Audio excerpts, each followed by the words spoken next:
What's up, spectators? Welcome back to another episode of Ace Attorney Investigations. It feels like the case is coming to a close. Last time we made a whole lot of points as we're bouncing back and forth between rebuttals. We made the point that he switched rooms, made Maggie open my door, killed him in here, and he's saying, well, I was in my room. You can't prove any of this. So, we're gonna prove him wrong. If memory serves, you came back to this office at around 2 a.m., correct? And it was then that you had that unfortunate confrontation at gunpoint with the culprit. But at exactly that time, I was down in criminal affairs. Ask around. I'm sure the other detectives will corroborate my story. It's the perfect alibi. Really? Do you really think it's that perfect? Like I said, I don't care. Ask around all you like. You'll see for yourself. Detective Gumshoe. I'll go check out his alibi, sir. Be right back. So we just sit around waiting, awkwardly staring at each other until he comes back? I think we're in trouble. It's just like Mr. Portsman said. The guys down in criminal affairs said they saw him at around 2. You see? All of the evidence points to him being the culprit. So there must be a contradictory point in his alibi somewhere. This is a tricky one. Not as easy as the others. Let's see. Came back to his office around 2 a.m. Hold on. There's definitely quite a few evidence pieces in here that involve times. So let me see.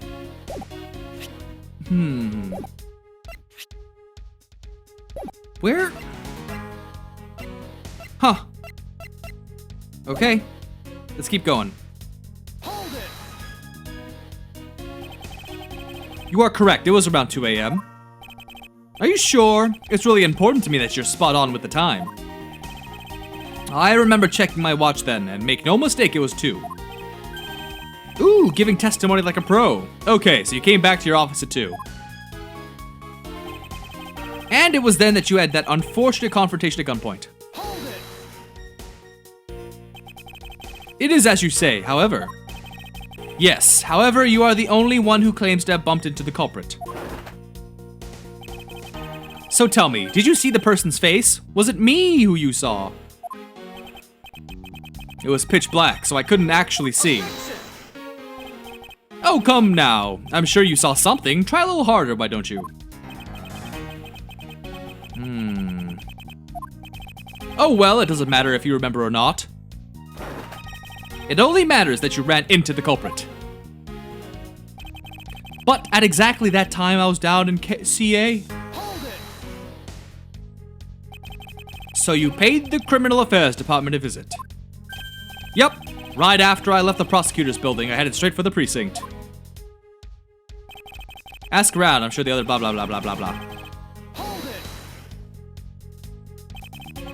Well, we did go and ask around to confirm your testimony. And it was just as I said, right? Yes, sir. A number of detectives said that they saw you at around that time. See? I have the perfect alibi. That's the ace I had up my sleeve. Impossible. He actually does have the perfect alibi. What's wrong? Why the sudden sullen look on your face? Can't you say anything back, Mr. Edgeworth? I think we've reached the end of the line, and it's time to get off this crazy train. All aboard! You there! Please escort the young lady out, but remember, be gentle. Maggie!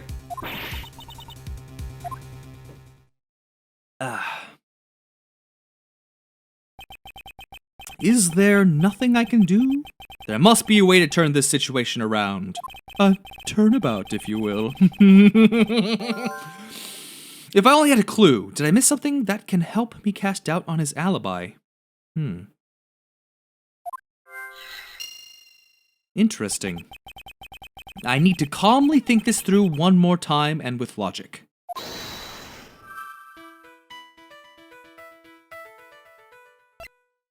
See, his alibi. Culprit rearranged my files twice. Other than the victim's gun that I found, could there be another gun in play? Here it is! I like this one. 2 guns. 2 different people. There were 2 bullets left at the scene of the crime. One that robbed Mr. Faith of his life. And one that nearly robbed me of my jacket. However, the murder weapon only shows signs of being fired once, meaning that it is entirely possible that a second gun was used in my office tonight. But seeing as how the killer had to steal Mr. Faith's gun, I doubt the killer had another gun up their sleeve. Therefore, the second gun could have been the property of an entirely different person. Which could mean that there was another person who paid a visit to my office tonight.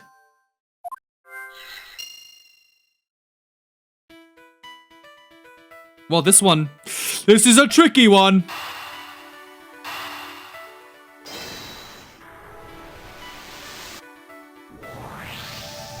Supposing there was yet another visitor tonight. That would also resolve the issue of why my shelves were upended twice. We know that the shelves were disturbed once before and once after the murder. So it shouldn't be much of a stretch to think that it was the work of 2 different people. Once by the person who stole the victim's gun and then killed him with it, and once again after the murder by our second culprit. Who was the owner of the second gun? If we suppose that the second culprit's gun was the one that was pointed at my back. Objection! Mr. Portsman, it seems that I need to amend my assumptions regarding this case. Great, so you finally come to your senses. Mr. Edgeworth! What are you saying? This has been a big misunderstanding on my part from the start. I had assumed that the person I ran into was the killer, but that may not be the case. What do you mean? The person I ran into was just your average thief. But sir, doesn't that cause some sort of contradiction in the facts? Not at all. It simply means that the killer was someone else. And it means that in actuality, 2 culprits stole into my office tonight. What do you mean 2? It explains both why my shelves were disturbed twice and how there were 2 guns. Mr. Portsman tricked Miss Bird and gained entry into my office. Objection! Now you're just leading the argument. You still don't have any actual proof, you know. If you could please go along with my hypothetical scenario for now, Mr. Portsman. In the end, if you really are innocent, you should have nothing to worry about. Urgh. Now then, returning to my scenario, Mr. Portsman was out to steal something from me. Which is why he checked my secret safe and ransacked my shelves. This is the first time. So then, this would be when the files were put back in the wrong order, right? Correct. And then, just when he was about to look somewhere else, who should walk in but his own partner, Mr. Faith? But why did Mr. Faith come into your room, sir? He probably had business with Mr. Portsman, which is why he was in the area. But that's when he noticed sounds coming from my office, would be my guess. Oh, because you were supposed to be away, right? And he must have thought it was odd, so he came into this office to check it out. Correct. And as a detective, that was the right thing to do. But when he came in, he found his own partner standing there. Because it was Mr. Portsman, Mr. Faith probably let his guard down. But Mr. Portsman was not so merciful as to let him leave alive. He waited for a chance and stole Mr. Faith's gun from him, and then he killed him. He silenced Mr. Faith for catching him in the act of us stealing.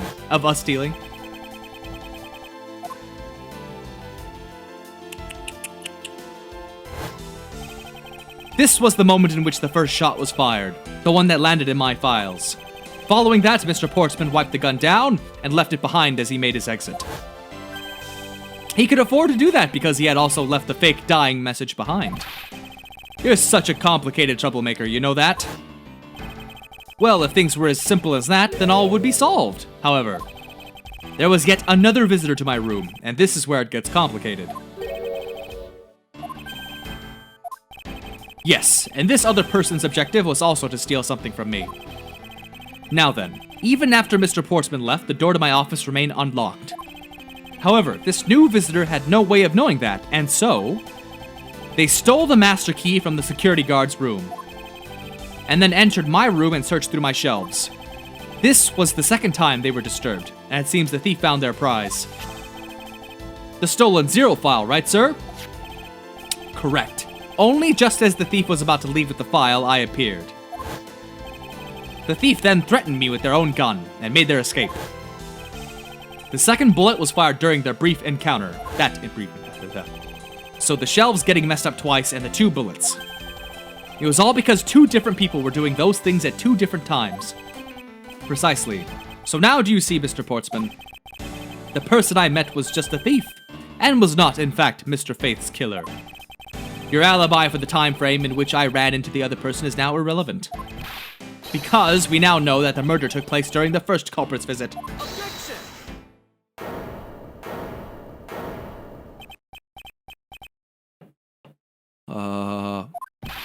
What's so funny, pal? Absolutely splendid. Your scenario explains everything. Of course it does. It's Mr. Edgeworth after all. But you know, it still doesn't change the fact that it's all circumstantial. Supposing if, and that's a big if, your theory is right. It would indeed render my alibi, which has withstood scrutiny, mind you, irrelevant.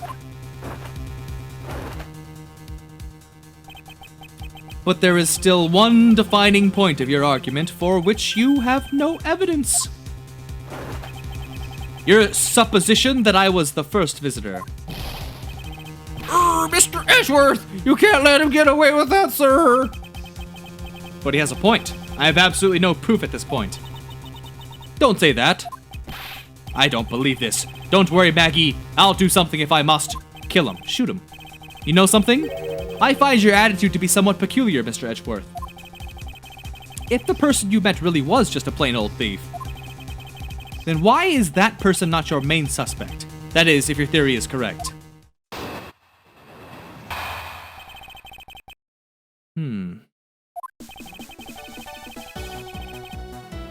That thief you ran into should be your real suspect, wouldn't you say? We should be out there looking for that thief right now. They might still be nearby. I hate to repeat myself, but as I've already said, I was training in my room. And when Jim came to deliver some evidence to me, I was down at Criminal Affairs. So I can't be expected to know what happened around here after I left. So you think we should be out there looking for the thief?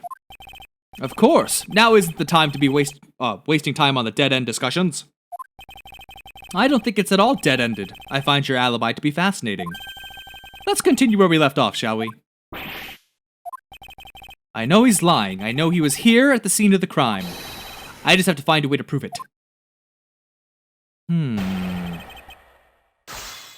Interesting. The thief you ran into should be a real suspect. Hold it! Actually, no, I wouldn't. Why not? That's elementary. The dying message, of course. Mr. Faith's killer very clearly left those letters on the spines of those files. And it was after they were on there that the thief stole one of them. You mean the 0 files. And that's how we also know the letters themselves were a setup, and not from Mr. Faith. If the thief was the killer, do you think they would try to undermine themselves? Maybe the killer just didn't think of that either. Yes, that must be it.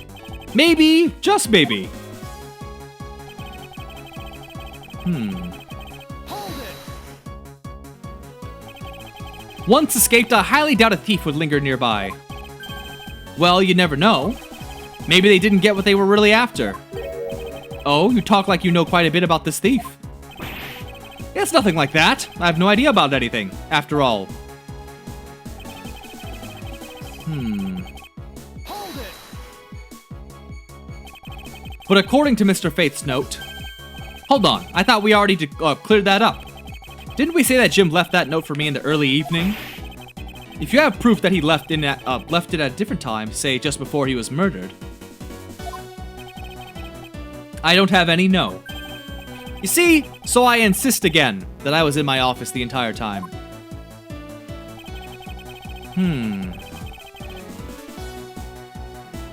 Hold it!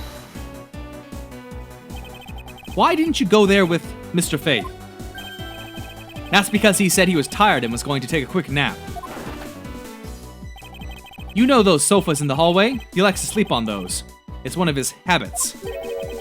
And one of the evidence he brought. They were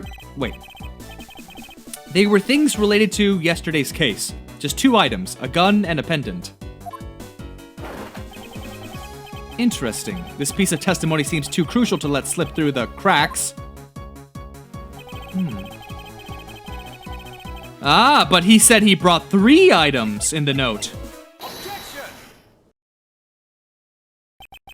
Only 2 pieces? I believe the proper phrase here is, you fail. Excuse me? You fail as a prosecutor, Mr. Portsman, as you intend to keep evidence hidden from me. What are you talking about? I haven't hidden anything from you. Well, here's a piece I think you should read carefully.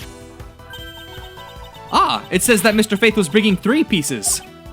Yes, and this is the victim's real dying message to you, Mr. Portsman. I can't believe to get tripped up by simple arithmetic. Where is the missing piece of evidence? It's... You have it, don't you? Only the guilty would make such a face. Detective Gumshoe. You don't have to say it, sir. I'll pat the guy down from head to toe. Yeah, get him good. What the? Don't come any closer, I'm warning you! This is all part of the investigation, pal, so don't even think about stopping me. No! What's this? He had this on him, sir. Dear God, VHS tape! Despite what you said, it would appear that you do have something to hide. But why would he hide something like that? There's only one reason why anyone would hide evidence of this caliber. Because it would unequivocally point to the person himself as- to that person himself as the real killer. Let's examine this videotape in a little more detail. For the section of the tape that will drive the last nail into his coffin. Ooh, pull out the stylus, alright. Boop, boop, boop, boop, boop. Aha! That's blood, isn't it? Yes, and I believe this is what the good prosecutor was trying to hide from us. This blood is still fresh. You mean, this might be Detective Faith's blood? No! You've got it all wrong.